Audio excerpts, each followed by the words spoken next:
देखिए दोस्तों, अब मैं आगे बढ़ रहा हूँ। आपको मैंने जो अपनी प्रश्नावली 13 है सांख्यिकी वाली, उसमें मैंने सरल आंकड़ों का बहुलक, माध्यक और समांतर माध्य बता चुका। उसके बाद में नेक्स्ट टॉपिक भी मैं बता चुका, जिसमें हमको मध्यमान और केवल बारंबारता की लिस्ट दी जाती थी।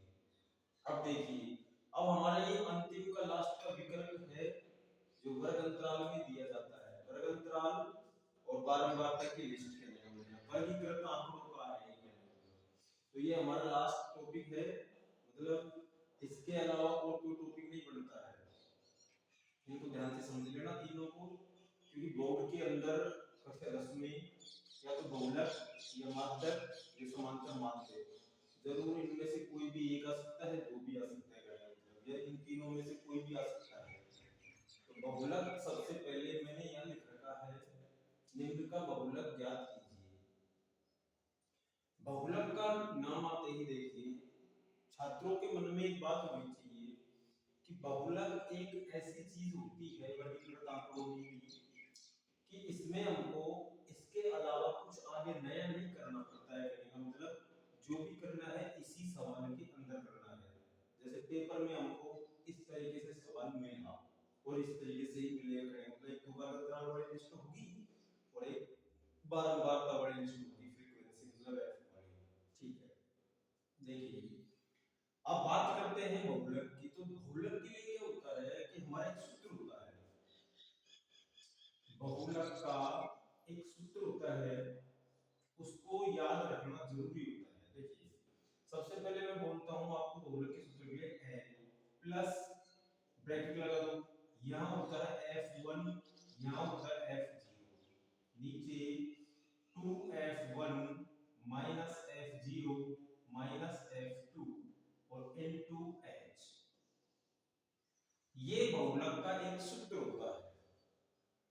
अब हमको इसके अंदर एक तो L दिख रहा है इधर कि मुझे ये कहां से आता है इसके अंदर, और ये H दिख रहा है ये कहां से आता है इसके अंदर से, हमको कैसे पता लगेगा भाई कौन होता है। तो देखिए, और बीच वाले मैटर को ध्यान से समझना। आपको तीन अक्षर दिखेंगे, तो F1, एक F0 और एक F2। ऊपर F1 और F0 दिख रहा है, नीचे F1 F0 और F2 दिख रहा है। देखिए ये कहां से आते हैं, और यही मेन चीज है जो हमारे सवाल का सारा हल बताता है। अब बात करो कि यार ये कहां से आते हैं और ये कैसे बनते हैं, तो देखो ध्यान देना। सबसे पहले क्या करना है हमको, जो हमारा ये दिया गया है सवाल, इसमें एफ वाली लिस्ट में हम ये देखेंगे, बारंबारता वाली लिस्ट में, कि सबसे बड़ा कौन है। सबसे बड़ा जो होगा उसको हम अंडरलाइन कैसे करेंगे, क्यों करेंगे ये मैं आपको सिखाता हूं। देखिए जैसे हम यहां देखेंगे तो सबसे बड़ा हमको 20 नजर आ रहा है, 20 से बड़ा नहीं है कोई, तो 20 नजर आ रहा है। इसका मतलब इस 20 वाले को हम अंडरलाइन करेंगे इस तरीके से चारों तरफ से। ये क्या कर दिया है, ये क्यों किया है, क्योंकि जो सबसे बड़ा होता है वो पहले नंबर पे आएगा, मतलब F1, F फर्स्ट कहने का मतलब। तो ये हमारा जो F1 होता है, और अंडरलाइन वाला इधर जो हमने अंडरलाइन किया है, इस अंडरलाइन में हमको जो निम्न वाली संख्या है, उच्च वर्ग वाली सीमा नहीं, निम्न वर्ग वाली सीमा है, ये हमारा L का मान होती है। इसका मतलब L का मान कौन हुआ, 40 हुआ। अगर सोचो, सपोज करो अंडरलाइन में अगर ये आता तो L का मान 80 होता, कहने का मतलब इधर वाला, ठीक है, इधर वाला नहीं, इधर वाला निम्न वाला, निम्न वर्ग से निम्न वाला। चलिए L का मान कोई टेंशन नहीं है, L का मान कौन हो गया, 40, ठीक है। F1 कौन हुआ, जो हमारा सबसे बड़ा है, ठीक। अब देखिए, अब F0 के लिए क्या करेंगे हम, कि जस्ट इससे ऊपर वाली जो संख्या होगी वो होगी F0, और जस्ट इससे नीचे वाली होगी F2। इस क्रम को जिस छात्र ने याद में रख लिया दिमाग में कि सबसे ऊपर F0, फिर उससे F1, फिर नीचे F2, मतलब एक क्रम होता है गिनती का, ये 0 1 2।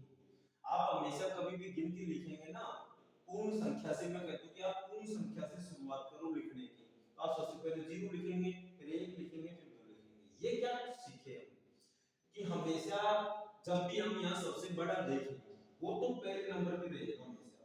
तो सबसे बड़े वाले को अंडरलाइन जब करोगे ना तो उससे जस्ट ऊपर वाला तो 0 होगा और F2 वाला उससे नीचे होगा। ये होता है कहने का मतलब इसका, और कोई टेंशन नहीं है। अब दूसरी बात ये होती है कि गुरुजी सपोज करिए कभी क्वेश्चन जैसे सबसे बड़ा यहाँ 20 आया है, अब इसी में सबसे बड़ा अगर ये हो जाता, जैसे 5 की जगह यहाँ मान लो 35 हो जाता, सबसे बड़ा अगर ये हो जाता तो फिर क्या होता गुरुजी? तो देखिए ये तो F1 होता सबसे बड़ा, फिर इससे ऊपर वाला F0 हो जाता, दिख रहा है वो हमको, लेकिन F2 के लिए आप नीचे देखते हैं, मैंने बताया ना कि आपको क्रम से लेना, जैसे 0 1 2, तो एक अगर ये हो गया सबसे बड़ा, तो मान लो नीचे के लिए नहीं दिख रहा है ना कोई, तो उसकी जगह फिर हमको ऊपर वाला लेना होता है। समझ में आ गई?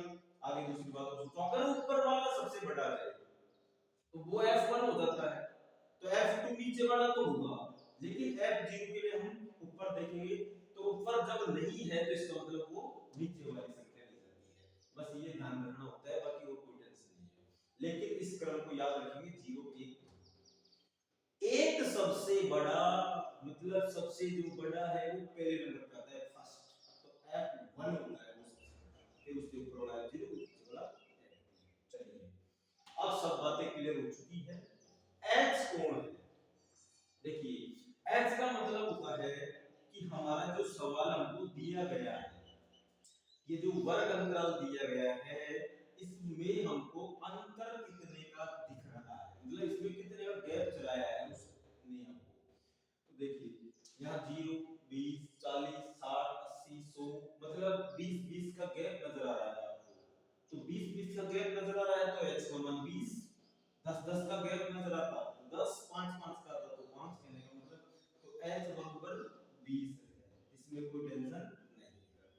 अब देखिए आपके सारे जो हैं वो अपने पास हो चुके हैं, अब इसको इसके अनुसार करेंगे हम, इसके अनुसार जमा दो और बाकी हल करना है, कुछ नहीं करना है, मेहनत कहाँ है, ध्यान दे। L की जगह जो मान आएगा, जैसे L की जगह हमारा मान 40 आया तो हम यहाँ 40 लिखेंगे, इसमें कोई टेंशन नहीं, प्लस लगा देंगे। F1 माइनस F0, ऊपर की स्थिति समझिए आप, ऊपर खाली वो आपसे F1 में से F0 को घटा रहा है, तो आपका F1 जो मान है वो तो 20 है, माइनस F0 का मान, मतलब इससे ऊपर वाला मान है 12। यहां तक आगे समझ में? आगे देखिए, आगे नीचे आपको ये 2F1 दिख रहा है, इस पे कोई प्रेशर दिमाग में माइंड में मत लीजिए कि यार ये कोई भारी काम आ गया है, भारी काम नहीं है। ये 2F1 का मतलब होता है कि जो F1 का मान है आपका, उसको 2 से गुणा करो, मतलब उसका दुगुना कर दो डायरेक्ट, 2 से गुणा। तो मैं इसके लिए आपको क्या बता रहा हूं, ध्यान दो आप, जैसे ही आप F1 लिखेंगे ऊपर, तो आप उसका दुगुना नीचे लिख देंगे, तो आपको कभी कोई प्रॉब्लम नहीं होगी देखने से सवाल। जैसे आपने यहां पर F1 का 20 लिखा तो नीचे आप 40 लिख देंगे, 30 आया 60 लिख देंगे, 2 आया 4 लिख देंगे, दुगुना लिखना है। दुगुना क्यों? क्योंकि 2 से गुना किया जाता है। ठीक है, आगे बढ़िए। आगे F0 तो ऐसे कैसे 12 है, इसमें कोई टेंशन नहीं है, माइनस एक और है लेकिन नीचे, ऊपर तो 2 थी हो गई क्लियर, नीचे 3 है, ये तो मेहनत एक और है, मतलब F2 और है, तो F2 अपना इससे नीचे वाला 15 है, तो F2 का मान हो गया 15, ब्रैकेट बंद करो, गुना में H का मान, अपना अंतर कितने का दिया हुआ है 20 का, इसका मतलब यहाँ 20 लेंगे, समझिए। अब कमजोर स्टूडेंट ध्यान दीजिए इस जगह, आपको खाली क्या मेहनत करनी है, ये तो 40 तो ऐसे कैसे रहेगा, और ये तो देखो आप, ये कहता भी नहीं है कि यार मैं आपको परेशान कर दूं, कहता हूं ये 40 तो ये कहता है भैया मुझे लास्ट में एंड में जोड़ लेना, बस आपका हल सही हो जाएगा, कहने का मतलब इससे आपको प्रेशर नहीं लेना है माइंड में, यार ये क्या होता है, आगे देख लिया, इधर ध्यान दो। ऊपर की साइड आपको 20 में से केवल 12 घटाना है, तो 20 में से 12 घटाओ, कर दो, तो 20 में से 12 घटाएंगे तो 8 बचेंगे, नीचे क्या करना है, नीचे हमको 40 में से 12 घटाने हैं एंड 15 भी घटाने हैं, मतलब दोनों घटाने हैं, ये ध्यान रखना है। अब किस में से घटाने हैं, 40 में से। या तो आप 40 में से आराम से पहले 12 घटाओ, फिर कितना बचा उसमें से फिर 15 घटाओ और लिख दो।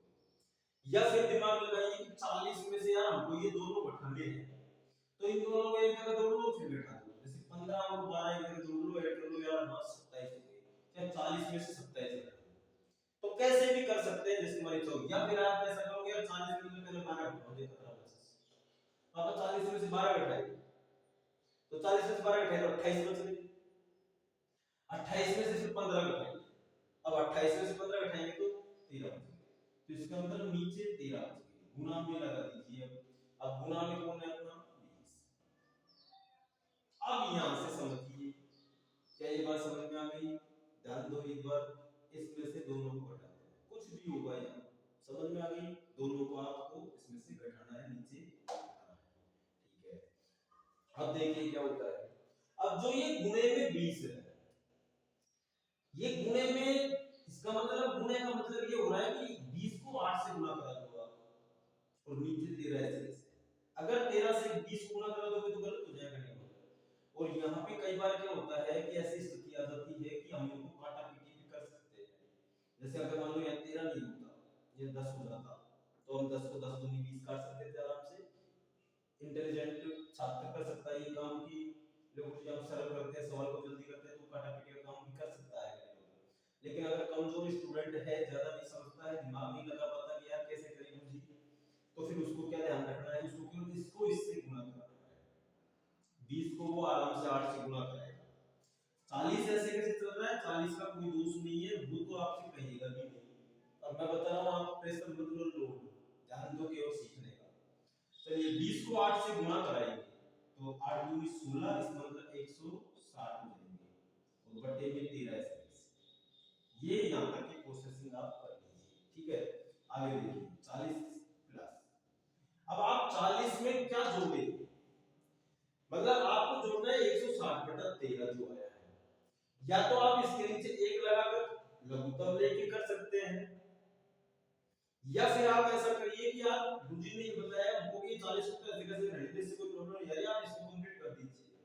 160 है, इसमें 13 का क्या देना है, भाग भाग दे लो, जो आता है उसमें से 40 में जोड़ देना। जैसे देखो एक बार मैंने 160 लिखा है, 160 में हमको भाग कितने का देना है, 13। चलो 13 एकम 13, 16 में से 13 एक बार जा सकता है, भाग कोई टेंशन नहीं है। कितने बचाए, 6 में से 3 गए तो 3, और वो तो 0 हो गया, क्या उतार लेंगे यहाँ से 0। फिर वापस 13 एकम 13, 13 दूने 26, 13 तीन 39 नहीं करेंगे क्योंकि ज्यादा हो जाएगा, 13 तीन 39, तो 13 दूनी 26, कितने बच गए, 30 में से बचाएंगे तो 4।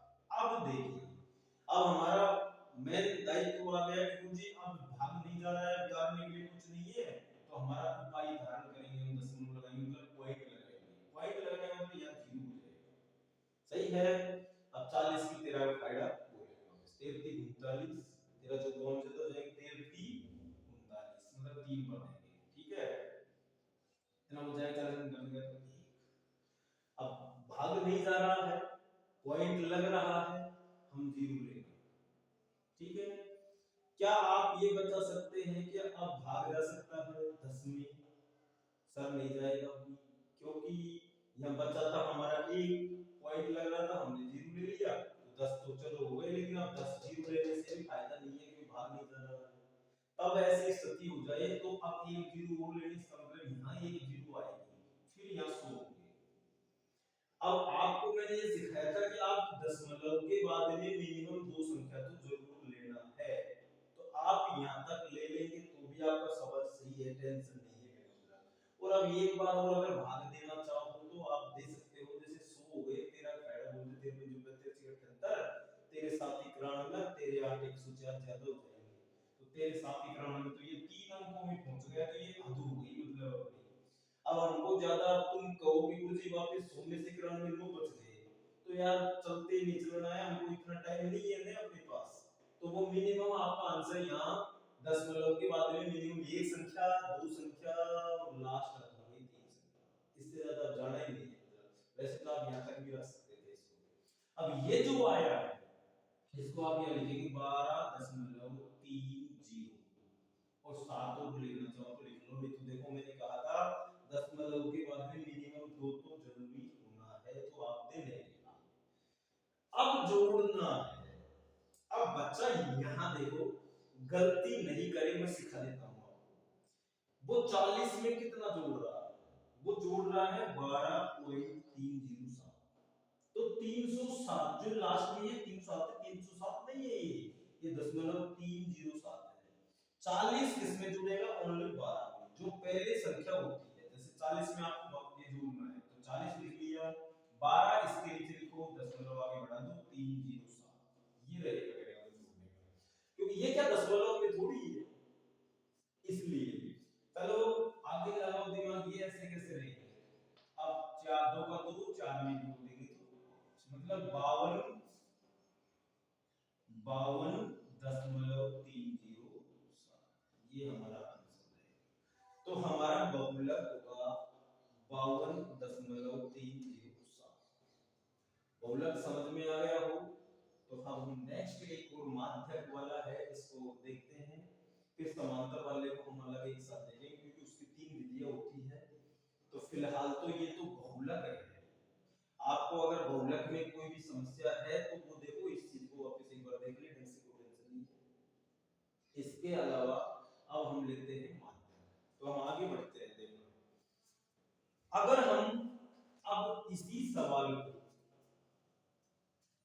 माध्यक में, उसने ऐसे कहा गुरु वाले ने कि अब इस सवाल का आप बहुलक नहीं करें, उसने कहा इस सवाल का माध्यक ज्ञात करें। कि हमको ये जो सवाल दिया गया है इसका आप बहुलक नहीं माध्यक ज्ञात कीजिए। माध्यक का मतलब होता है माध्यिका कह दो या माध्यक कह दो, बात एक ही होती है। कई बार क्या होता है लिखा ऐसे किया जाता है निम्न की माध्यिका ज्ञात कीजिए, तो माध्यिका और माध्यक में कोई टेंशन नहीं है। माध्यिका और माध्यक एक ही चीज होती है कहने का मतलब। तो हमको इससे कोई टेंशन नहीं लेनी है कि माध्यक और माध्यिका में क्या फर्क होता है, क्योंकि माध्यक और माध्यिका एक ही चीज होती है। सही है। अब देखो मैंने तुम्हारे सामने ये चीजें मिटा दी, मैंने इसको वापस आपके सामने वही सवाल बना दिया कहने का मतलब जो अपना पहले था। ये लो, अब मैंने आपके सामने ये वापस फ्रेश वही सवाल हो गया, लेकिन अब की बार उसकी पूछने के लिए उसने बहुलक नहीं पूछ के हमसे माध्यक पूछा है, मतलब माध्यक या माध्यिका। देखो दोस्तों यहां ध्यान देना, माध्यक जब आता है सब, तो माध्यक में हमको डायरेक्ट कुछ नहीं, केवल एक यहां हमको अलग चीज याद करनी पड़ेगी बस। अब वो क्या होती है जिसको समझना, अगर सवाल में आपको बारंबारता दी जाए तो आपको संचयी बारंबारता ज्ञात करनी है। जैसा कि मैंने आपको सरलापुर वाले सवालों में बताया था, सॉरी एक्स और एफ वाले कि आप पहले सी एक ज्ञात करेंगे संचयी बारंबारता जोड़ते हुए चलेंगे, तो वो काम यहाँ करेंगे हम, वही है कहने का मतलब ये। तो हम एफ बारंबारता की यहाँ सी एफ बनाएंगे। क्यों? क्योंकि सी एफ इसलिए बना रहे हैं क्योंकि हमको दी बारंबारता है, तो बारंबारता दी जाती है तो सी एफ बनाते हैं। और कई बार क्या होता है कि कई प्रश्नों में हमको गुमराह कर दिया जाता है और यहाँ एफ की जगह सी एफ डाल दी जाती है। तो सी एफ की पहचान क्या होती है, देखो थोड़ा सा जनरली सिखा देता हूँ मैं। सी एफ कभी भी, सॉरी एफ जो होती है बारंबारता, वो कभी भी बढ़ते हुए क्रम में नहीं होती है, और सी एफ हमेशा बढ़ते हुए क्रम में होती है, मतलब जुड़ते हुए। ऐसे लगेगी आपको कि यार छोटे से बड़े में जा रहा है, जैसे 5 आ गया, 8 आ गया, 12 आ गया, 20 आ गया, 30 आ गया, अगर इस तरीके से है तो वो सी एफ होती है। लेकिन फिलहाल यहाँ आप देखिए, यहाँ कोई सी एफ कुछ क्लास होने का काम नहीं है। यहाँ हमको डायरेक्ट इसने एफ लिख रखा है स्पष्ट रूप में, इसका मतलब बारंबारता है। बारंबारता है तो सी एफ बनाएंगे, इसकी सी एफ बनाने के लिए जोड़ते हुए कंटिन्यू याद करो। तो सबसे पहले 8, तो 8 ऐसे कैसे आएगा, ठीक है 8 में 12 ऐड करेंगे तो 20 हो जाएगा। मेहनत करनी पड़ेगी साबित, जोड़ते हुए चलना पड़ेगा। चलो 20 में 20 जोड़ेंगे क्योंकि कंटिन्यूटी जोड़ना है, तो 20 में 20 जोड़ेंगे तो 40 हो जाएगा। 40 में 15 जोड़ेंगे तो 55 हो जाएगा। ये आप जोड़ना है, इधर मत देखो गुरुजी कैसे कर रहे हैं, फिर तो बहुत टाइम लग जाएगा तुम्हारे में या जोड़ता चलूंगा। मैं आपको बता रहा हूँ आपको करना है सही काम, गलत मत करना। जोड़ने की गलत नहीं होना चाहिए। 55 में फिर 10 ऐड करेंगे तो कितने हो जाएंगे 65, और 65 में 5 जोड़ेंगे तो कितना हो जाएगा 70। सही है, एक बार और देख ले, गलती नहीं होनी थी। अगर गलत हो भी जाता है तो ध्यान दे देंगे तो वापस। 8 सही है, 8 में 12 जोड़े 20, 20 में 20 जोड़े 40, 40 में 15 जोड़े 55, 55 में 10 जोड़े 65, 65 में 5 जोड़े 70। सही है, क्या सिखाया था मैंने, देखो याद करो। जो यहाँ टोटल आता है उसका आधा, माइंड में सोचो, 70 का आधा 35, 35 से ठीक बड़ी CF, मतलब जो हम जोड़ते हुए चलते हैं उसी में देख लो कि 35 से जस्ट बड़ा कौन है। 35 से जस्ट बड़ा होना चाहिए, बड़े तो कई है, 65 बड़ा है, 55 बड़ा है, लेकिन 40 भी बड़ा है, 20 तो नहीं बड़ा है, 20 तो छोटा है। तो इसका मतलब 35 से जस्ट बड़ा कौन आया है 40, उसको चारों तरफ से कैद कर लेना पकड़ के इस तरीके से। एक बार अगर ये कैद कर लिया ना ढंग से तो फिर कोई जाने वाला नहीं है कहीं। अब सीखना थोड़ा सा ध्यान देना है कि गुरुजी हमने यहाँ तो कुछ लिखा ही नहीं है, कैद वैद सारा काम कर लिया। अब ये मैंने सिखाया, माइंड लगाइए दिमाग में। 70 टोटल आया, हमने मन में सोच लिया आधा 35, 35 से जस्ट बड़ा कौन है, अंडरलाइन कर दिया। क्या जरूरी है कि 70 ही आए टोटल, कुछ भी आ सकता है। मैंने ये सिखाया है कि यहाँ जो टोटल आता है उसका आधा करें। 90 आया 45, 45 से बड़ा देखना है। 100 आया 50, 50 से बड़ा देखना है। 30 आया 30 का आधा 15, 15 से बड़ा देखना है। ये होता है। लेकिन अब देखो यहाँ करना क्या है, सिखा देता हूँ। मैंने बताया था इसको हम n/2 के रूप में हल करते हैं, मतलब इसको ये चीज जो होती है n/2 माना जाता है इसको। n है ये जो टोटल आया है, ठीक है, हल करते हैं, करने पर या लगा लो या करते हैं, तो n की जगह हो गया 70, 70 के बटा 2 किया तो 70 के बटा 2 करते कितना होगा 35, तो 35 से ठीक बड़ी CF, 35 से ठीक बड़ी CF कौन है 40 है, उसे हम अंडरलाइन करें। अगर आगे कुछ और लिखना चाहते हो तो लिख दो जिसका वर्ग अंतराल 40 से 60 है, या तो ऐसे लिख दो कोई टेंशन नहीं है। 35 से ठीक बड़ी CF 40 है जिसका वर्ग अंतराल 40 से 60। अब ये लिख दिया तो उससे क्या है, चेक करने वाले को थोड़ा सा ऐसे हो जाता है कि आप बढ़िया काम किए हैं, बेटा 2 के रूप में जमा दिया, 35 ठीक में CF 40 का वर्ग 40 से 60 है। नहीं तो क्या वो बच्चा माइंड से नहीं कर सकता, कर सकता था। 70 में बताया 35 से आप फैमिली अंडरलाइन सारा काम तेरे को पहले पता लग जाएगा, ये काम ये होगा। अब सूत्र तो देखिए पहले, क्या सूत्र क्या होता है मुझे देखिए। माध्यक का सूत्र बहुलक की बजाय सरल होता है, ध्यान देना। माध्यक का सूत्र बहुलक की बजाय सरल होता है, ये ध्यान रखना माइंड में। n plus n/2 minus CF/F और गुणा में h, ये सूत्र माध्यक का होता है। देखिए ये सूत्र माध्यक का बहुलक की बजाय सरल क्यों बता रहा हूं मैं, समझना। बहुलक के सूत्र में और इस सूत्र में क्या फर्क है, देखिए बहुलक में भी n होता है, इसमें भी h होता है बहुलक में।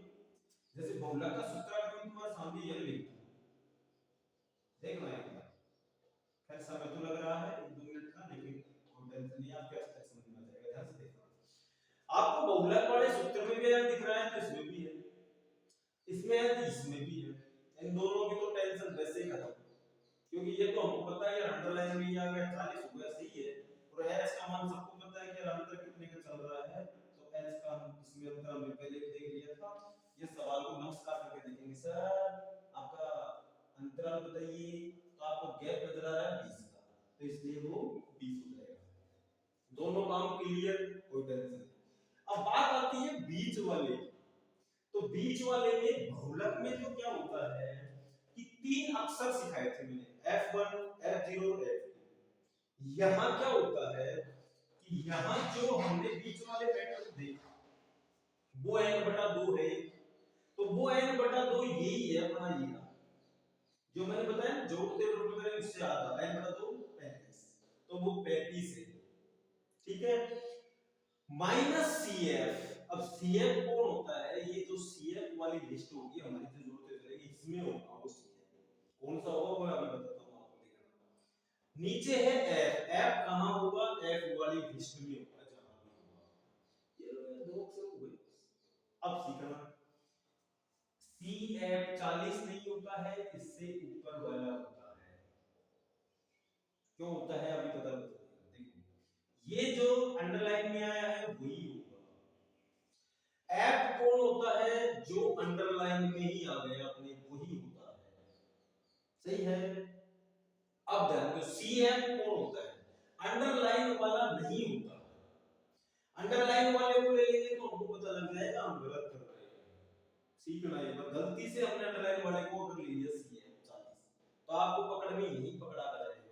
देखो जैसे L है अपना, तो चलो वो तो 40 है, उसमें तो कोई टेंशन नहीं है। n/2 कितना आया था अपने 35, माइनस CF लाइए।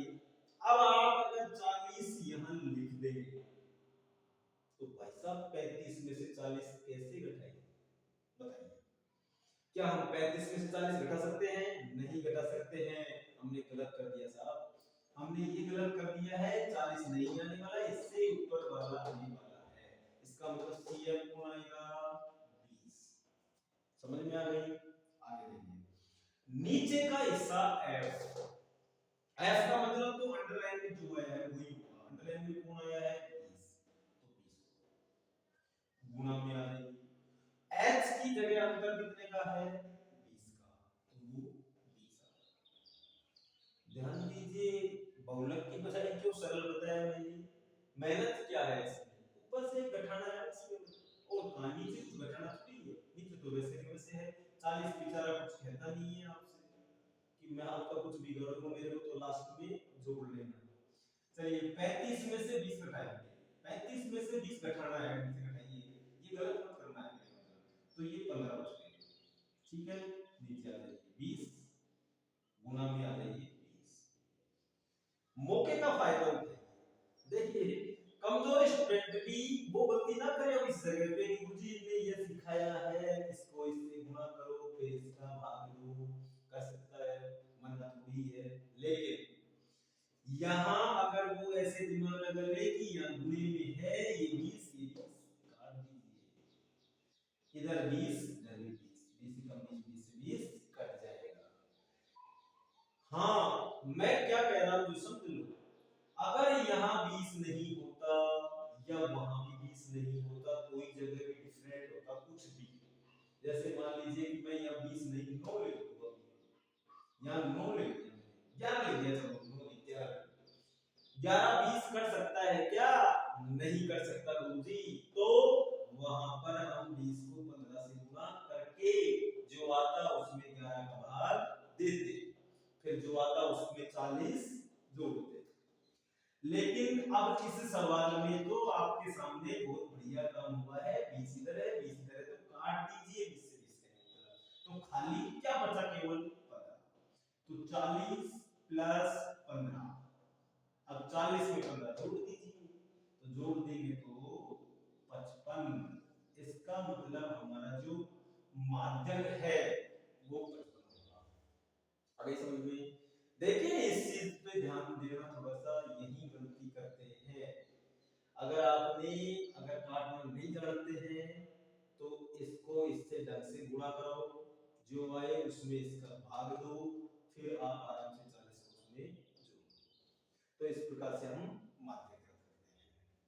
देखिए मैंने अभी जो ये टॉपिक वीडियो बनाया है तुम्हारे लिए, उसमें केवल मैंने एक माध्यक सिखाया है और एक बहुलक सिखाया है, लेकिन अपना एक तीसरा टॉपिक रह गया है समांतर माध्य।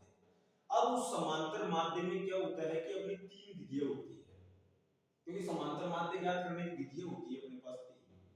तो उन तीनों विधियों को मैं एक अलग नेक्स्ट वीडियो में आपके लिए प्रस्तुत करूंगा, तो उसमें आप केवल समांतर माध्य ही सीखेंगे। तो आज के लिए बस इतना ही। फिलहाल इन दोनों को अच्छे तरीके से समझ लीजिए, एक बार बहुलक को, एक बार माध्यक को, क्योंकि आपके एग्जाम है उससे पहले ये दोनों क्लियर कर लो। जो भी स्टूडेंट है उनको समस्या नहीं होनी चाहिए कहीं, मतलब। और ध्यान दीजिए, चैनल को सब्सक्राइब कर लो, लाइक करो, पेज को फॉलो करो।